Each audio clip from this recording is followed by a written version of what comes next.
Drahí včelári, takže dneska máme 1. augusta. Sezóna je ukončená, začína nová. Včera sme vytočili posledný medík.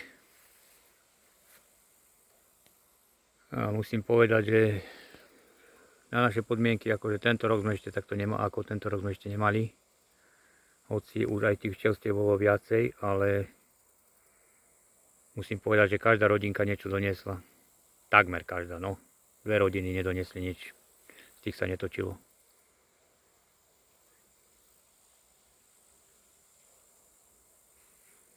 Takže z 10 včelstiev, ktoré sme mali ako produkčné včelstva, sa točilo z 8.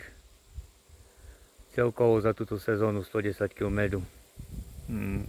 Priemer 14 kg na rodinu, ale musím podotknúť, že niektoré rodinky boli z jary slabé a tým sa to aj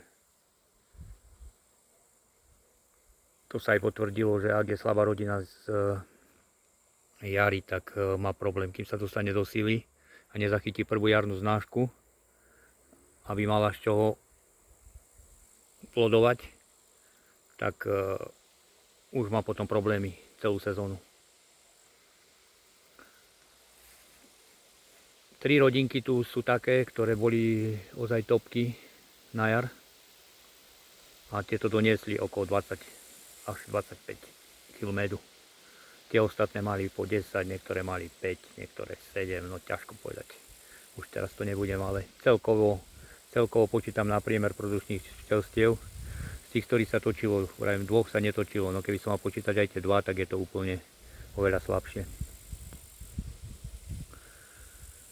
Medničky sa zrušili a začína sa zakrmovať. Včera sme už preliečovali aj proti klieštikovi, nakoľko času s kyselinami teraz robiť, tak sme používali Varomet. Varomet je vlastne kyselina mravčia, kyselina šťaveľová a plus nejaké karamely tam a nejaké sračky, ktoré tam namiešali Rakúšaci. Nie to takisto, malo by to byť teda na prírodnej báze, kým sa tam neobjaví zase nejaký amitraz, ako bol v tom ekopole alebo kde. Takže asi takto.